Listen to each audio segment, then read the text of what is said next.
Hello, welcome to another episode of Homeschool Moms Unfiltered. My name is Amanda, and I'm your wonderful co-host, along with my fabulous co-host. Hello, I'm Meagan. Hey.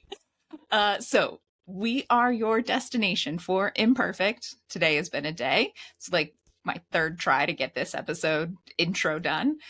So imperfect, progressive, secular community in the homeschool world.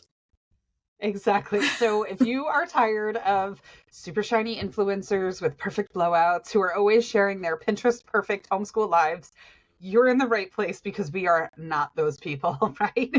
Now, we also aren't those people that show up and bitch about hanging out with our kids, though, like, oh, these kids constantly, right? We love being with our kids.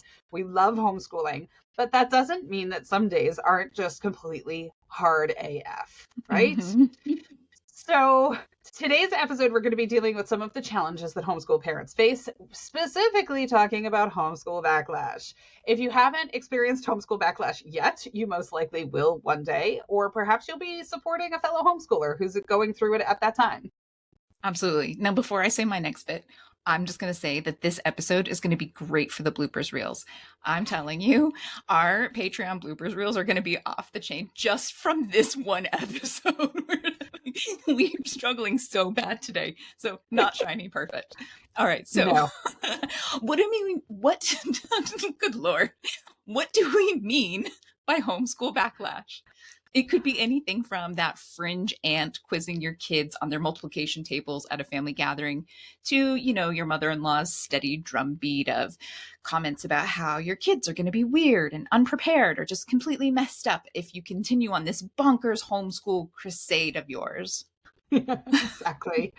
All of it, right? Mm-hmm. But as you mentioned, we are imperfect. So before we dive into our topic, we always like to kind of start with a recap of our week. So you've had a day. How about the rest of your week, Amanda? How's it going?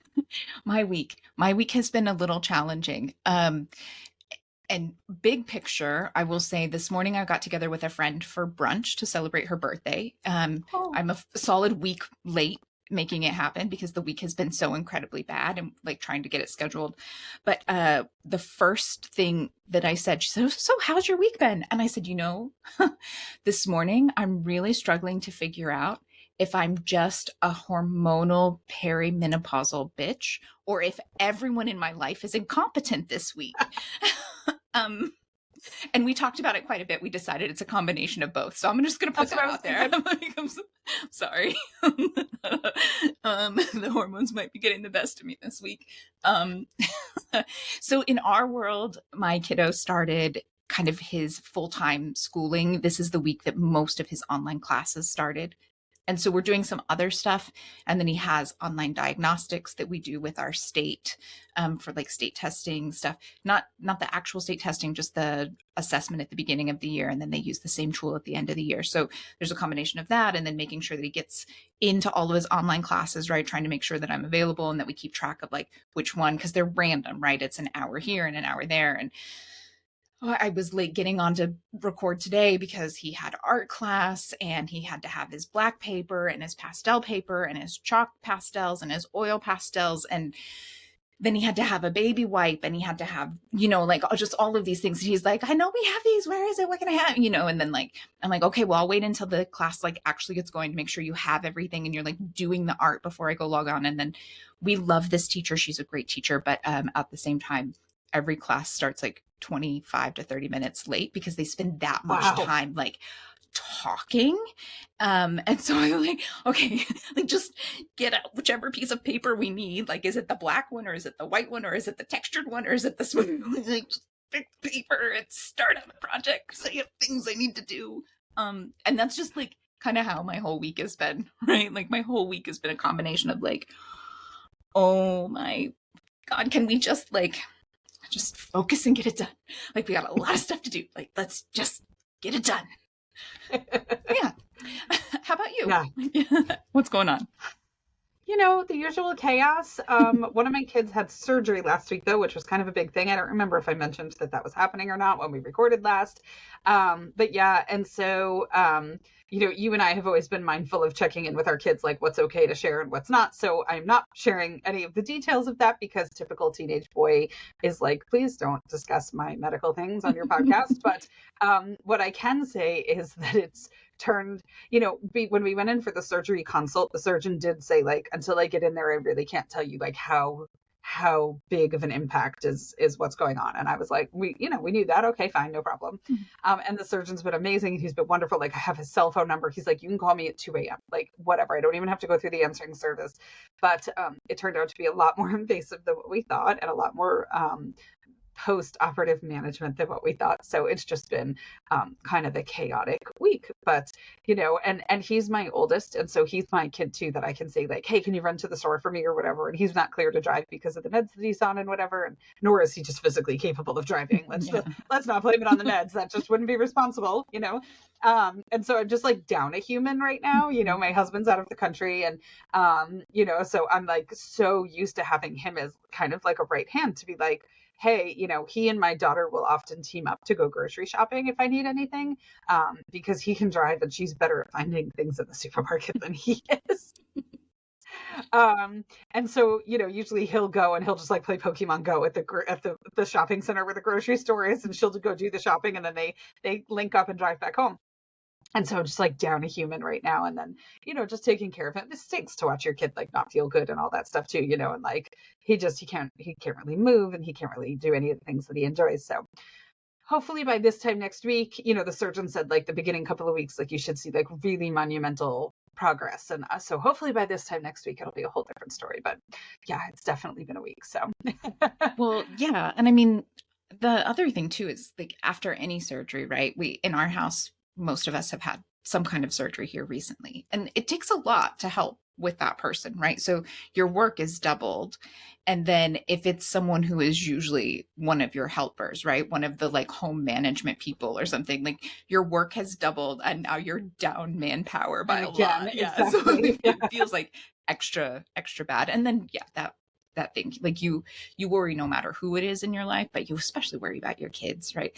That was at my brunch this morning. We were talking a ton about like how much as parents we try to, protect our kids while also understanding that, we have to let certain things happen, and finding that balance is so hard, right? Yeah, it really can be, right? I totally get that. Yeah. So there you have it. But we are surviving, right? Just another week in the lives of rock star homeschool moms like us. It's in the books, and we're ready to tackle another day and another topic. And so, yeah, homeschool backlash. I mean, so have you gotten backlash for your choice to homeschool, Amanda? Like, have you experienced it? Yeah, no, I mean, for sure. I'd be shocked to find anyone who hadn't, especially someone who's listening to a secular progressive podcast who didn't receive some kind of backlash, right? Because it's not as well established in that community. And for me, it's been everything from like the little kind of passive aggressive comments of like, well, I mean, of course you're going to put him in regular school for middle school, right? Like that, or the, well, how do you know he's getting blah, blah, blah, or aren't you worried that he's blah, blah, blah. And then, all the way to the other extreme where I had shared in a previous episode, I had a friend who was really like, I'm begging you, don't do this. Like, this is not a good educational option. And so, I mean, it runs the gamut, but we've definitely experienced it. How about you? I assume the same kind of thing, yeah? I haven't had a ton, Okay. which has been nice, right? And we've been homeschooling since well before COVID, where now I feel like even there's like a little bit more understanding or acceptance, or you go with the flow when people say that they homeschool. But I did have one experience, and it was a couple of months before I was getting ready to pull my kids out of school. I was kind of getting my ducks in a row and all that stuff. And I was talking to a friend, and she just said, like, I don't understand. Like, how do you ever expect him to get a job? Meaning my oldest. How do you ever expect him to get a job if he's been homeschooled? And like, first of all, there's just so much ignorance in that statement, because lots of homeschool people are employed, right? Yeah. Lots of adults who were homeschooled. But then my other kind of thought of that was I worked with this person and I just remember thinking like, we hate our job. Like we've spent so much time crying under our desks, meeting up in the bathroom for cry sessions, escaping. One of my friends at work was a smoker, and I literally would join her in the little designated smoking areas at work. And I used to joke and be like, I'm just here for the secondhand. Like, I'd rather breathe in secondhand smoke than sit at my desk. Like, that's how much I hate my job, right? And so I was sitting there thinking, like, you hate your job as much as I hate my job. We work together, right? But this is what you think I want for my kids? Like, this is the ultimate goal, is for them to sit in a cubicle and cry under their desk every day? Like, this is not really the goal that I'm after. But I will say though, and it made me kind of do a moment of self-reflection. It's preparing for this episode. Like, am I just perceived as like a raging bitch that people don't question me, right? Because I think there is an art to kind of carrying yourself confidently and just it, even if you don't feel it, right? Fake it. I'm fairly certain that there are people in my family or whatever, especially at the beginning, who thought I was absolutely bananas for doing this, right? But I think if you just carry yourself confidently, there's kind of this, like, you can smile and you can be friendly and all that, but at the same time, hold yourself in a manner that just kind of loudly says, it's not fucking up for discussion. These are my children. Like, it's not up for discussion, right? And so we'll kind of talk about that a little bit more today and kind of how you kind of go through that. And so even if you don't feel confident, there is kind of a thing about just putting on your big girl panties and just being like, oh, I've got this. I so have this, right? Yeah. And so I'm pretty confident that like family members thought I was nuts. I mean, even my parents live with us, and my dad in the beginning, he never said anything to me, but he would say to my mom, like, I just don't really get it. Like, I just don't really understand the whole thing. But he never said anything to me. My mom was totally on board, but my dad he has a very traditional mindset on education. And he was just kind of like, and we're so not traditional, but he was just kind of like, what the hell is she doing? Yeah. But he never said anything. He let me do my thing. And now that we've been in it for so long, I think even if I had family members who were like, what the hell is wrong with this person? Like, my kids are succeeding. My kids are happy. They're well-spoken. They're, excelling in their educational endeavors, that it kind of, then it just shuts people up after a while anyway, right? Because then they're like, oh, wait, that's actually working. So I think that does help a little bit.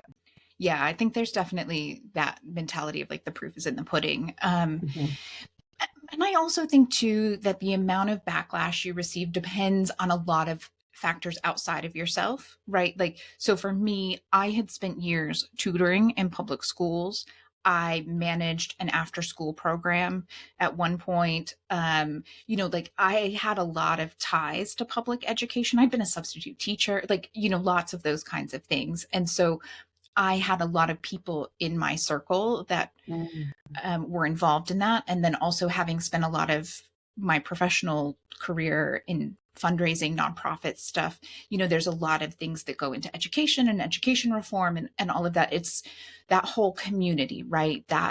And so I was in that, and my friends were in that. And then as I stepped away from it and I moved further and further away from it, my friends hadn't, right? They were still working there. They were still doing those jobs. And so, they haven't seen the same things. They're not experiencing the same things, or they're still in a place where they're trying to work within the system, even though they are experiencing the same things. They're like, well, yeah, but you could try this, but you could try that. And like, I could, and if that's what you want to do and that works for your family, by all means, I'm happy to hear that it works for your family, but it doesn't work for us. And that's not what we're going to do. Right. And so that's really what we're going to talk about today. When pulling up your big girl panties and being confident about it just doesn't work, we have some ideas and suggestions for you. So, right, with that said, it seems only natural to kick off this whole discussion about homeschool backlash with a discussion on socialization, right? It seems that it's the very first thing out of nearly everyone's mouth. Now, we can sit here and talk about how forced socialization in public school classrooms isn't really socialization, right? It's vertical socialization, but is it really socialization? We can share the meme about how the fourth grade teacher always said, we aren't here to socialize. But we already know that objection, for the most part, it's just BS, right? It's an easy, convenient thing to say, but it's not the actual concern. So if we're just going to talk about silencing homeschool backlash, one way to do it is to handle it with data. All right. Yeah, I had to laugh when you said about fourth grade teachers saying it's not socialization time. So I have a friend from high school who I'm still really good friends with. She lives in New York. Every time we're up there, we try to get dinner and hang out and whatever. And we went to a very religious school. And so you could get away with things that you couldn't get away with in the public school system. And I will never forget threatening to have a book thrown at my head if she and I didn't stop talking. Right. And so we still talk about it to this day, because we're like, here we are still chatting away until like a restaurant closes at midnight, But yeah, we were not model students in that way. But yeah, I mean, people throw out that socialization crap, and I honestly think it's like they don't know what else to say, right? That it's just like, oh, okay. So one suggestion that we've come up with is to try stunning them into silence with something like, have you read Joseph Murray and Frank W. Mayburn's study on homeschooling? It talks a lot about socialization. I'd be happy to send it to you, right? Just throw it out there. They've never read the study. Okay. Yeah. They haven't read the study. They're not going to read the study, but I'd be happy to send it to you. Yeah, right. That's the thing, right? They're not actually going to read a 56-page debrief of the study even, right? They're not going to read the entire study, and they're not going to read the 56-page summary of the study. Okay. But they're equally unlikely to admit that to you, right? So they're just not going to have the conversation again. But if they do bring it up because, they're just really tenacious, and we all know those people. There are those tenacious people in our life, especially the ones who want to tell us we're wrong. So we have some facts that you can throw out to them. The general synopsis of the study says that you have, so we're going to break it down into kind of the 4 parts, I think it is.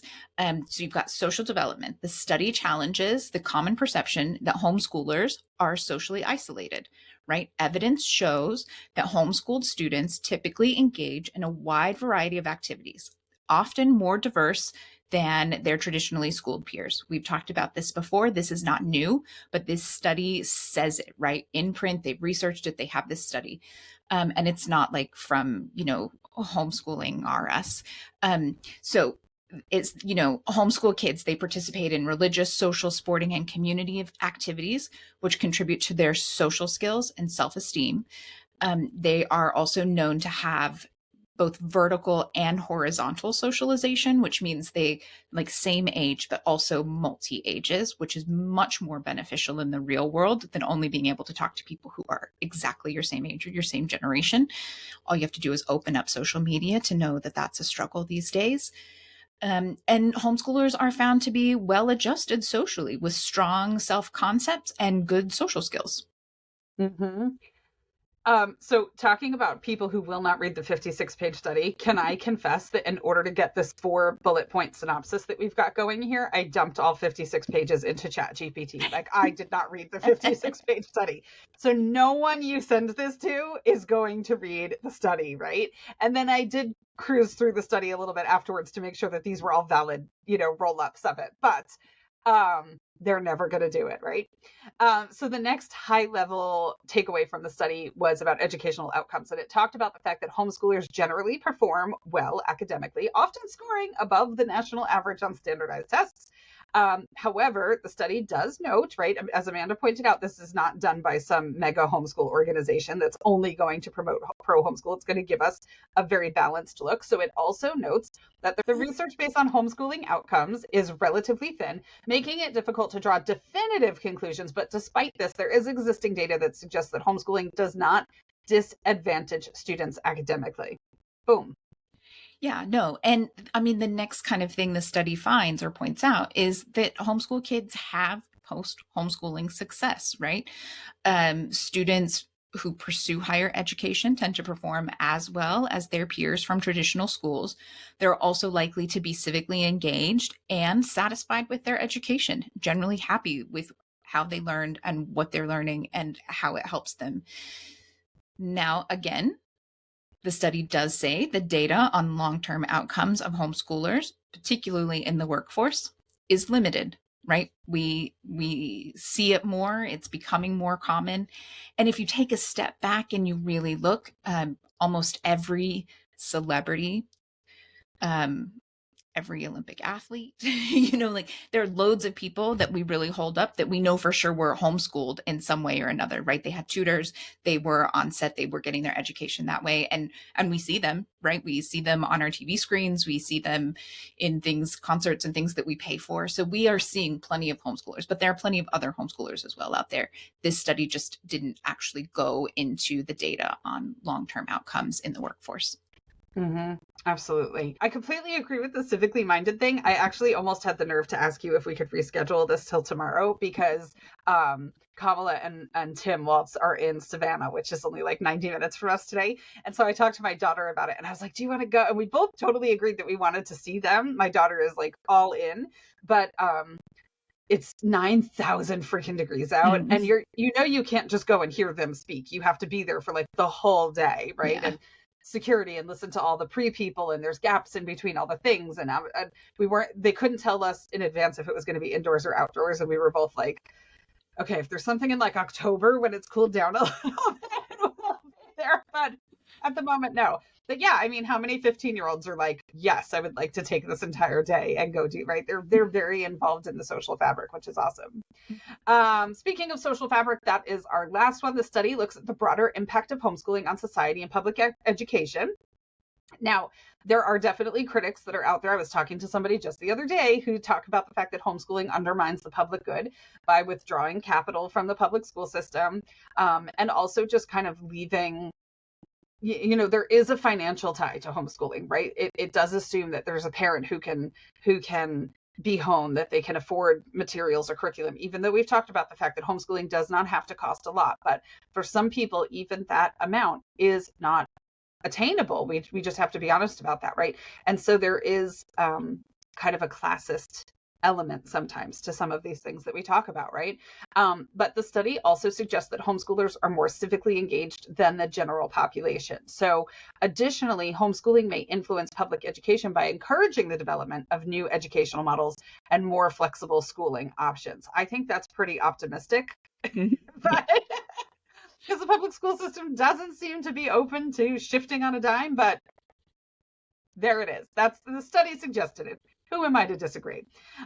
So listen, the study is available online. It's a PDF file. We will link it in our resources. You can DM us for it anytime. If you have a mother-in-law who just will not freaking leave you alone, DM us. We will be happy to send you the study. Okay. You can offer them a copy also of Dr. Richard G. Medlin's study. He created a study that examined the social skills of homeschooled children, compared it to those in public school systems. Now, it highlights that while there is skepticism from the outsiders regarding the social development of homeschool children, research shows that homeschooling parents are committed to providing positive social experiences. The study uses the social skills rating system to compare social skills on things like cooperation, assertiveness, empathy, self-control between homeschooled kids and public school kids. The findings suggest that homeschooled children often score higher in these areas, particularly in empathy and assertiveness, which I love because those are kind of two, you don't want to say directly contradictory, right? But they're definitely not along the same vein, right? So it shows this really wide variety of emotional skill sets and regulatory skill sets that they can pull from. And it just challenges the whole notion that they're socially deprived, right? However, like the previous study, they're looking for more data, right? I mean, we only make up a small percentage of the population to begin with. As homeschoolers, that number grows steadily. But the more of us that there are and the more we can see the long-term effects of that, the better the data will get. But these should, in their current state, shut some people up, which would be really nice. So if somebody throws out an uninformed, baseless, what about socialization? Toss these to them. Put the onus on them. Here, read these. I'd love to hear what you think about them. They'll never read them, and they're never going to come back to you and say, I never read those things, but I'm still going to question what you're doing, right? Yeah, no, but now I'm going to say, I'm all about data, right? I'm all about the data. I love reading it. And I would probably actually read that study if someone recommended it to me. But I have sort of given up on giving people data. I just feel like in the current political environment we have going on, like very few people read anything that you send them, and even fewer people allow it to actually change their mind. And now maybe that's me being a little bit pessimistic about things right now, but for me, maybe I've been spending too much time with my kid and I feel like it's kind of like a war. But for me, I feel like the most effective way is to just cut off their approach, like just cut them off at the pass before they get where they're heading. Right. So um, I don't personally know anyone who is homeschooling completely in a silo. I don't, do you? I mean, I'm sure there are some people out there, but they're very few and far between. So, I mean, your kids, they're in classes with other students, whether that's virtually or in person. Maybe they go to a drop-off program like a co-op or an all-day class like my kiddo does. They play instruments and they participate in competitions, or they play sports with peers and they have coaches that they have to listen to that's not just you. You know, when they start, I just put a stop to it. He's in a dozen classes a year with peers. He loves his weekly all day class. And I love having the time to take care of other things while he's actually in someone else's class, right? And he's got weekly parkour and golf. Kids got way more of a social life than I do. End of story, right? Yeah. What more are they going to say? You just hit it all. You hit socialization with peers, time away from you, having to listen and take direction from teachers and coaches that aren't you. Like, you hit all of their concerns that they didn't even realize they had when they threw out this generic socialization. So now, honestly, they're probably going to say something else, but at least it's going to be what their real concern was, not this fake concern around socialization. Mm-hmm. Yeah. And you have the choice still to shut down the next level concern or engage. And we're going to give you some engagement strategies that really run the gamut. Yes. From kind to sit down and shut up. Exactly. Right. So how will they ever be prepared for the real world is a big one. That's the one that I got, right? How do you feel qualified to teach them? And man, like what a crappy thing to do to a friend or family member who's doing what they think is best for their kid and all that kind of stuff, is to like plant this horrible seed of self-doubt in their brain, and then also kind of backhandedly tell them that they're stupid at the same time, right? Like, I don't take it that way, because the reality is I can't teach my kid all of those things, right? But the idea that I would stop their education once I reach the point that is past what I remember of science or math or whatever, like that's the part that's insulting for me. Like, there are so many ways to access education. And if you want to have that conversation, like, ask me. I'm happy to have that. But don't imply that I'm going to be like, I only know through 5th grade science, so that's all you get to learn. Exactly. Right. Yeah. I mean, it's so funny, right? So I was thinking, like, whenever we go out at the end of the day for like a really big long walk with the dog, and we come back and she lays on the floor and she pants and she's so out of breath. We always joke that she looks like she's gonna just implode, And we always joke around like, gee, if only there was like this round container filled with a cool, refreshing liquid that you could go to, because she'll come home and never get a drink, right? And she just lays there and pants, right? And so it's like, I'm thinking about what you just said, like, gee, if only there was a resource of some kind where my kid could learn something beyond my 5th grade knowledge of atoms. Like, oh man, somebody should invent that, and just like show them the stupidity of the statement. Interwebs. Right? Yeah, like, gee, if only. Too bad, Well, I guess he'll just be an idiot forever, okay? So those are some options, right? Okay, this one. Oh, I got this from a cashier at the supermarket. I forgot about this level of backlash, right? This woman at the supermarket, right? And I think too, sometimes we have to factor in, and people's families will be made up of a beautiful tapestry of cultures as well, right? But it was a woman from the supermarket who was from India, and so she just culturally, of course, would have had a different education experience. It would look very different and feel very different than the US education system, and maybe culturally not as familiar with homeschooling as well as a concept. And she said, I was in the checkout line with my kids, and she goes, "Aren't you sad about all the things they're missing out on?" And I was like, "No, I'm not. But thanks for bringing it up, especially in front of my kids. That was really nice of you." But she was a super nice lady. Like she'd worked at the, I mean, she'd been at the supermarket for years. She was super duper nice. So I think it was just coming from like a genuine place of like us having very different backgrounds and her not having an understanding of what it looked like, right? So I don't think it was meant to be mean at all. That's it. Sometimes people are just jerks and they don't want to learn. But I do really think that a lot of times it's just they don't understand, right? So much of what we have been taught about homeschooling is like the shiny happy people documentary business, right? Like there is still that idea, even though a friend of mine just asked me what I thought the breakdown was between like shiny happy people version of homeschooling and like a more progressive version of homeschooling these days. And I was like, I think that these days with how much it has grown in just the last 5 years, really it's probably like at least 50-50.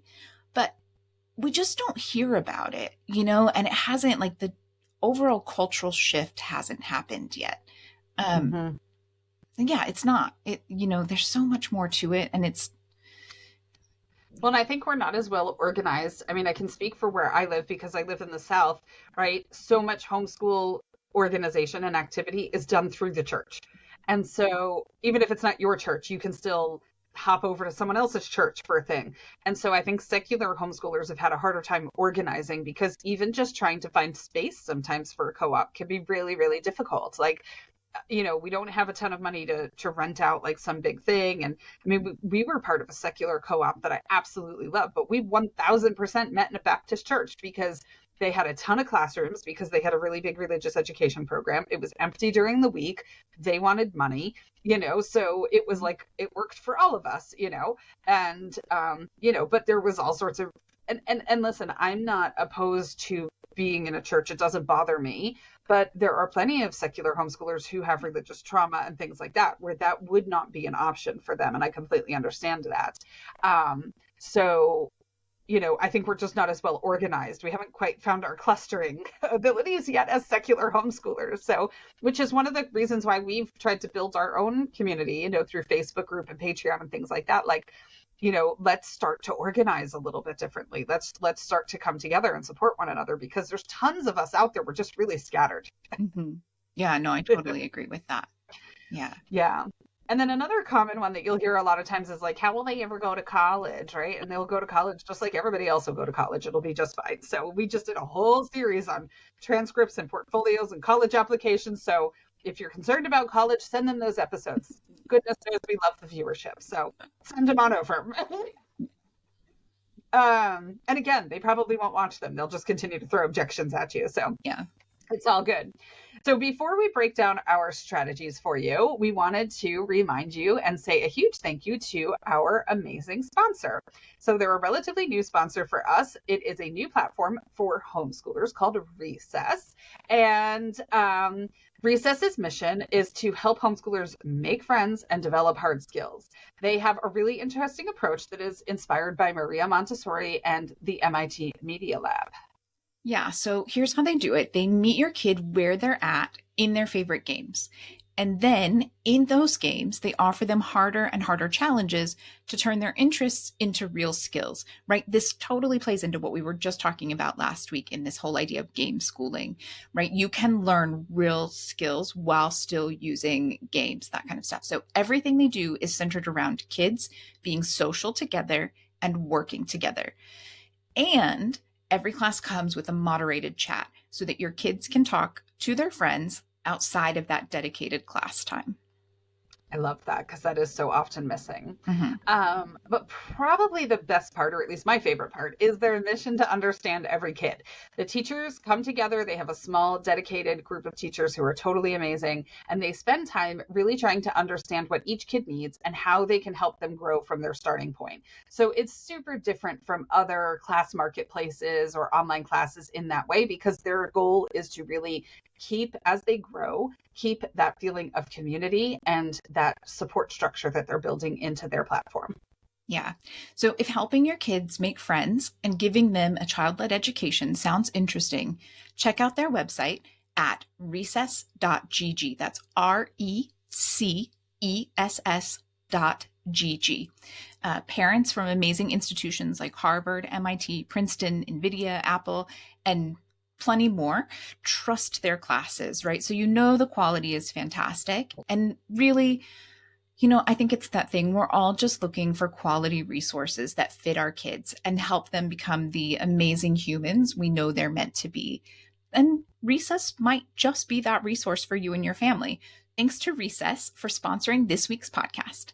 And yeah, definitely let us know in the comments or over email or private message what you think. We would people and we rope our kids into helping us try things out. And we are constantly looking for new ideas and resources and things to recommend and suggest. But we love the feedback. So we would love to hear from you.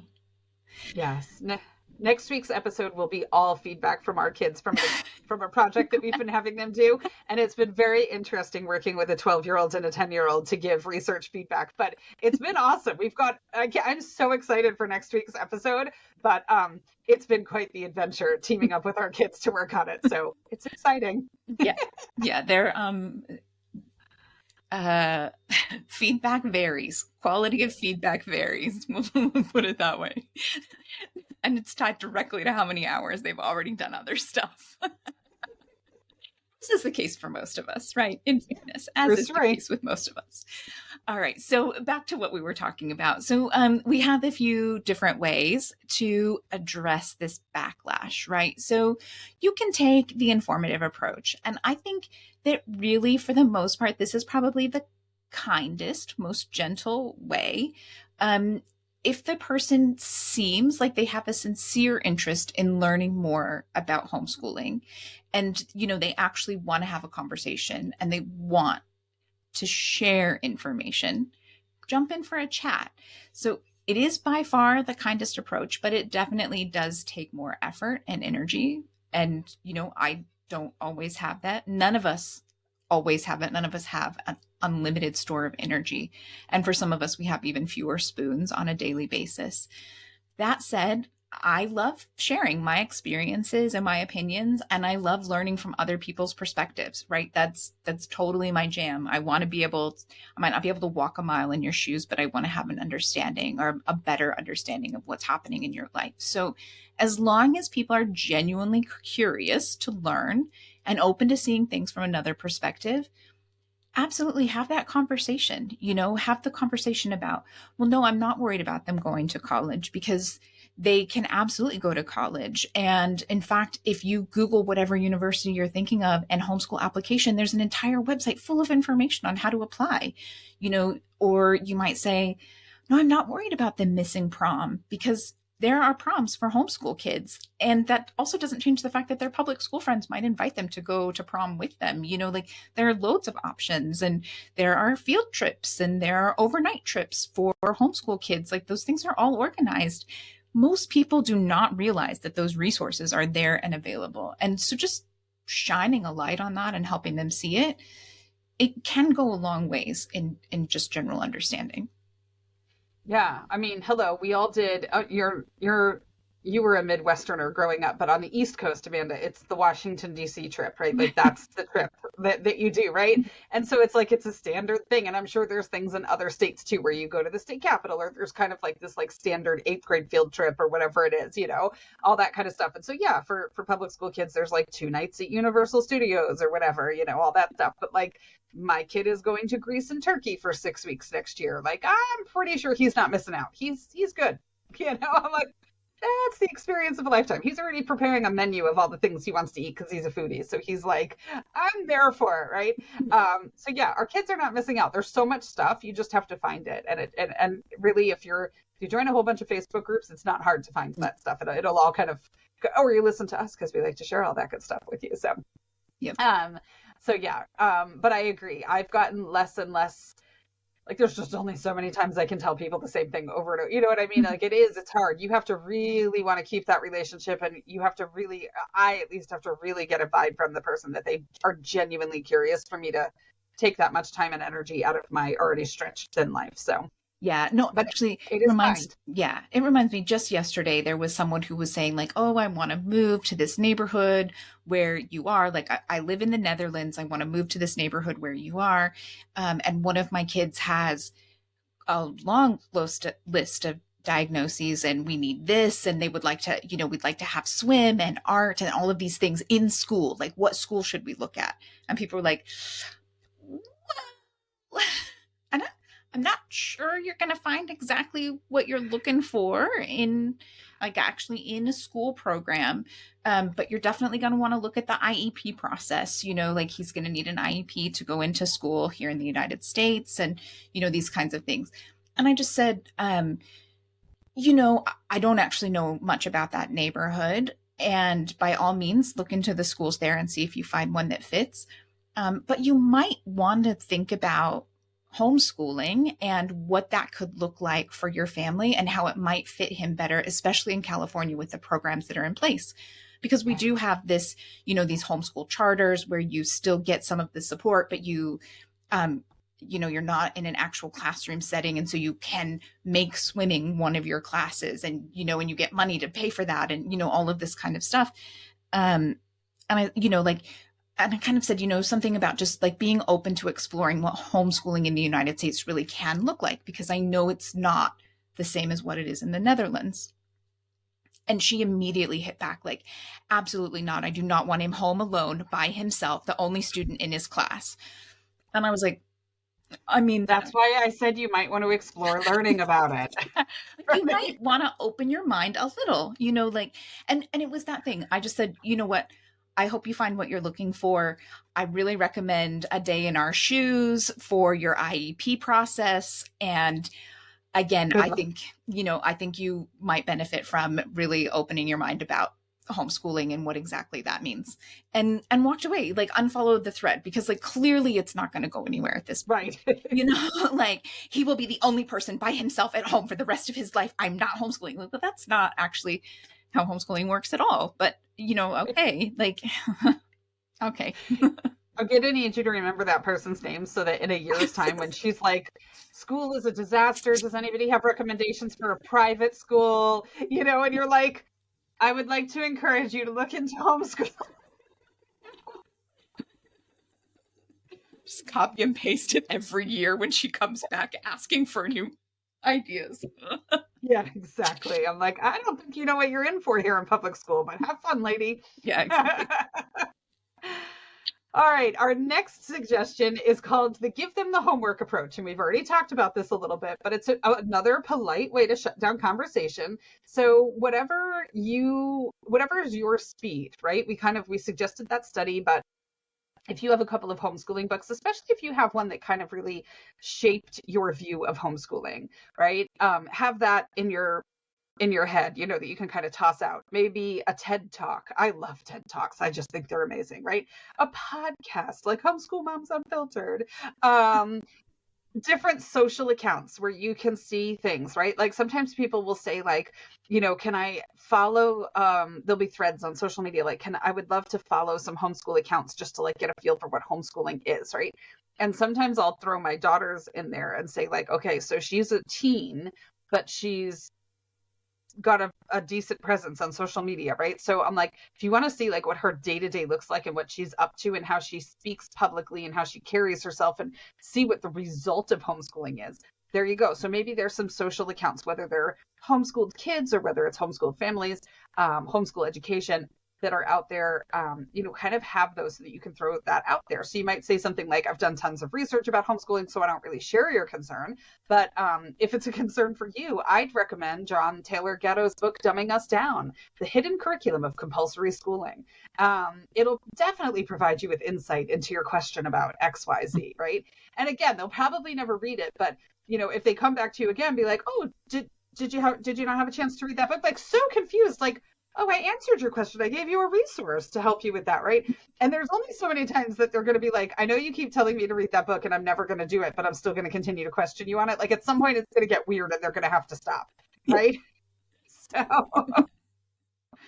refuse to educate myself, but I'm going to continue to complain and make it your problem. Judge your kid and judge the way you're choosing to raise your children, Mm-hmm. Yeah.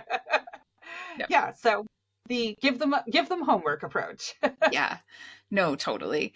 All right. So those were a couple nice ways. The next way is we like to to call it the no fucks given approach. Okay. So you can respond with something related to the question and just shut it down, right? So for example, you might say something like, that doesn't actually, that isn't actually how it works. And it isn't a concern for us. We are, however, very confident that we've made the best choice for our child. End of story, right? Done. Or maybe it's something more specific and you would say, we aren't worrying about college at this early stage of kindergarten, but we are confident that we've made the best choice for our child. And if you really want to be nice in your no fucks given approach, which doesn't necessarily go together, but if you're easing into it and you want to be nice, you can follow it up with, and I respect that you're making the choices that you feel are best for your child as well, right? I respect what you're doing. And you're basically saying, are you going to respect what I'm doing, or are you going to be the ass in this conversation? Exactly. Yeah, exactly. Right. So similar to the no fucks given approach, we've got the burning bridge approach, right? If it's a loose acquaintance or somebody that you won't lose sleep at night, if this person is no longer in your life, you can come back with something equally as ignorant or judgmental about the original question, right? So, if somebody says, aren't you afraid your kids are going to be weird and awkward? You could reply with, aren't you afraid that yours will die scared and alone in a closet during a mass shooting, right? I mean, the end, right? Chances are it'll end the conversation. It might end the friendship. It probably wasn't a great friendship in the end if you went with the burning bridge approach. But the key with those last two, the burning bridge approach and the no fucks given approach, is that you have to own them, right? They need to be your biggest big girl panties, right? It needs to be clipped and firm and like, the end, right? This is not up for discussion. These are my kids.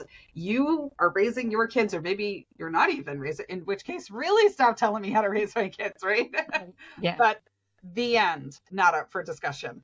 Yeah. And you can do that. You're a grown up. You can. That's it. That's the thing, right? You do not have to answer to anyone outside of your home about the choices you've made for your children.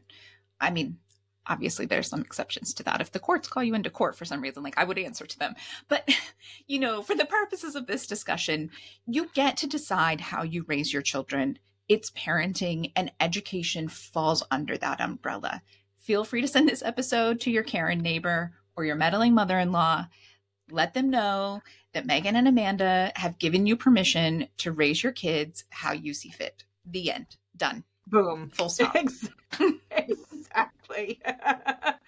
Exactly. All right. So Amanda has quite the WTF moment for us coming up in our next segment. But before we jump into that, we wanted to extend an invite to come and hang out with us over on Patreon. There's a free unit study about hurricanes waiting for you over there.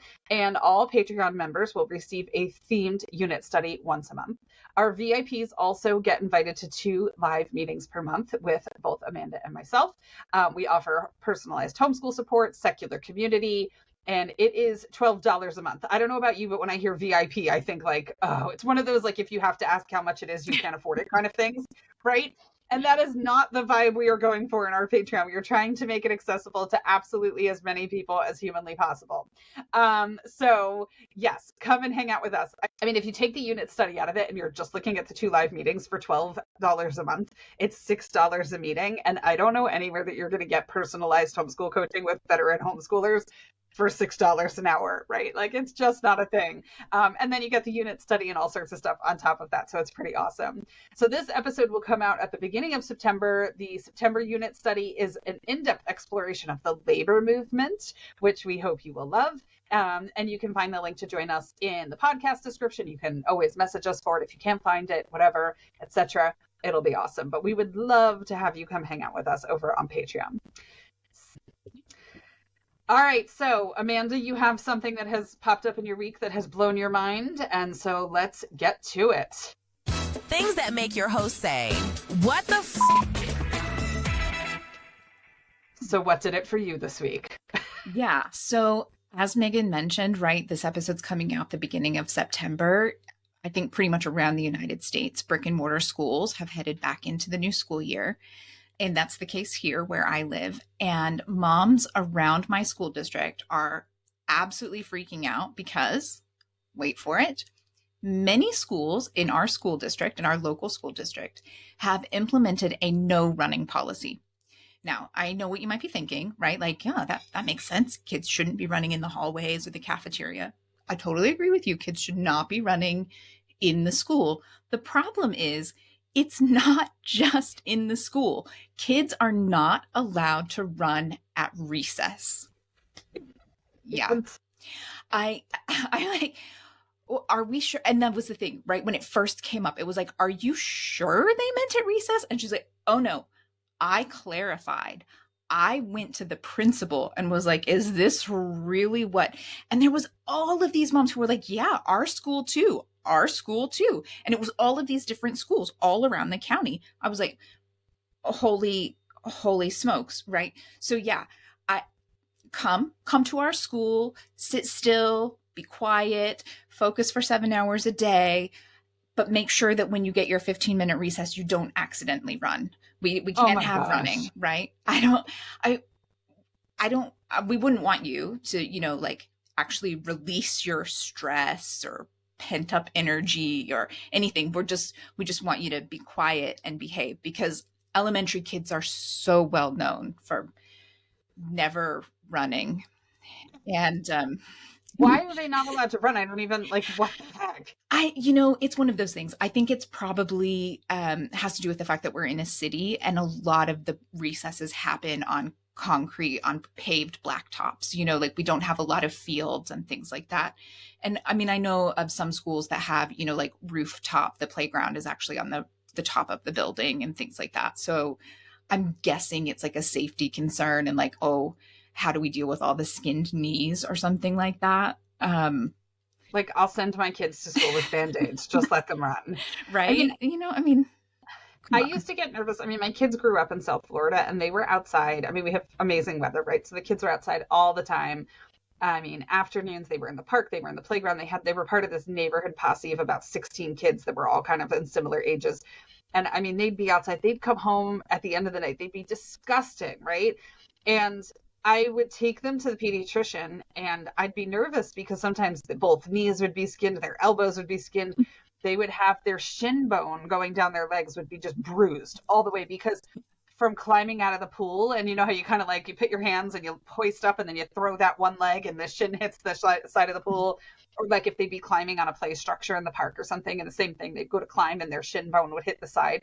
And I remember being nervous at the pediatrician because you hear stories, and I remember one time being like, they play a lot and that's why and she was like, oh, this is childhood. This is what I want to see. Like, I want to see bruises, not bruises, not bruises in random places, but like these kinds, like she goes, this is clearly kids who play outside. Like there's dirt under their fingernails, like they're happy, and I'm like, they're not going to die. They'll be fine. Like, let them skin their knees. What do you say? They're never supposed to skin their knees? Like, I can't. Well, that's it. And, my kiddo goes to a once a week drop off class. We've talked about that before. And one of the requirements is that he brings a personal first aid kit. And you better believe that in that personal first aid kit are those knee bandages, right? Like the 4 kind, because he skins his knees all the time. Like, this is not like, it shouldn't be that big of a deal. I mean, like he's got some wipes to clean it if he needs to. He's got some antibiotic ointment to put on there until he gets home and we can actually wash it. And, like I don't know. It's sad. It's just really sad to me that we've gotten to a point where we can't say, hey, along with your crayons that you need to have for class, can you make sure you buy one of those packages of knee bandages so that if they fall, they're okay? No, instead we're just going to say like, no running at all day because kids always walk.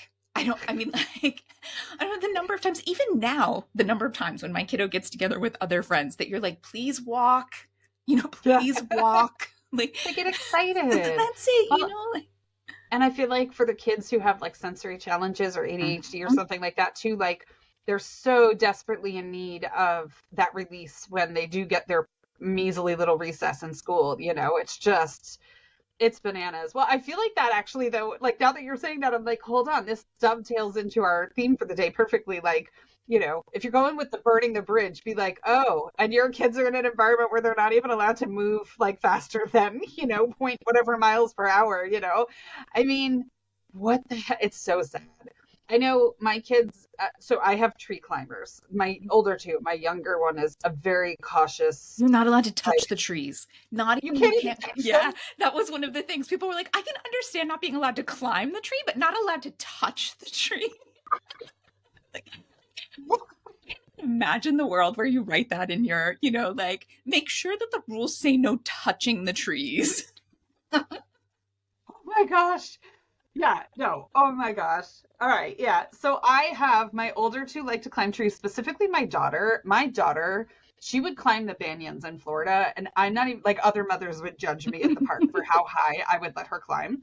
But she was fun. She's never gotten hurt. I mean, she would literally be like a good 3, 4, 5 stories up in trees sometimes. Wow. And I'd let her go. The funny thing was when we moved to North Carolina and she tried to climb a pine for the first time, and I didn't stop her because I didn't know how far she was going to get. And then she realized how weak pines are at the time Yeah. because like they Yeah. thin out. And she got sappy and she looked like Clark Griswold from Christmas Vacation when he gets the magazine pages stuck to his finger because she'd never seen a northern tree. She'd never climbed a northern tree before. She was born and raised in Miami. But yeah, so I used to walk up to the school at the end of the day to pick my kids up, and there were a couple of moms that I would always chat with, and the kids would come out, and sometimes the kids would drop their backpacks and run around for a little bit while the moms and I finished up our conversations. And one of my kids started to, I mean, it was a really small tree. It was not like, this huge thing. And they came right over. Oh, no, can't climb the tree. And I'm like, I'm standing right here. Like, no, can't climb the tree. They could get hurt. And I'm like, yeah, they could, but kids have been falling out of trees for years. Like, I mean, it's just obviously you don't want them to be like tragically hurt, but that's part of it. And it was interesting because I actually read a study about how climbing trees builds different neural pathways than playgrounds do, because on a playground, everything is always very intuitive the way it's built, right? So there's always a handhold where there should be, there's always a foothold where there should be, there's safety mechanisms in place. But if you're climbing a tree, all of that has to be done in your head as you're climbing, right? You have to figure out, you have to problem solve. Where am I going to put my hand? You have to test it. Is this secure before you let go of the other thing? All that kind of stuff. And they talked about how that builds different passageways of thought process in your brain, and how kids nowadays are losing that because they're not allowed to climb trees or apparently touch them, So yeah, I mean, don't be reckless, but kids can do dangerous things. They have been for centuries. It's okay, right? Like moderately dangerous, right? Like, I'm not saying they should learn knife swallowing as part of their homeschooling activities, but like, climbing trees is okay. Running is okay. Yeah, well, there you go. So that should definitely give people, figure out what wacky things your public school system is doing, right? I mean, that'll give you some more ammunition when people question you, right? Mm-hmm. Be like, oh, but my kid's allowed to touch a tree. Watch them. They're doing it right now. Look, touching. Too dangerous. All right. Well, our end of episode mantra for the day is your choices in homeschooling are rooted in love and wisdom. Stand firm. And remember, you don't owe anyone an explanation for what is best for your kids. And that includes your mother-in-law. Okay? We said so. Okay? Send it to her. Just be like, oh, I heard this and I thought it would be super interesting for you. I hope you enjoy it. Send. Like, leave me alone. These are my kids. You've raised your kids. I'm living with one of them. You want me to tell you how well that's going? I'm not taking your advice. Okay? Okay? She said it, Yeah. not me. Just because I put ditto under it does not mean that I said it. All right. Well, thanks for tuning in. Next week's episode, we are going to be giving you feedback from our kids on Time for Learning, on Khan Academy, on IXL, on Mia Academy, on all these different online platforms that people are using. We'll talk about our experience as the adult, but then we'll also give you kid feedback so that you don't have to put your kid through 10 programs to figure out what kids think about them. We'll give you a little bit of an insight. So I'm super excited for next week's episode. It's going to be awesome. Yeah. So have an awesome week and happy homeschooling. Yeah, have a great one.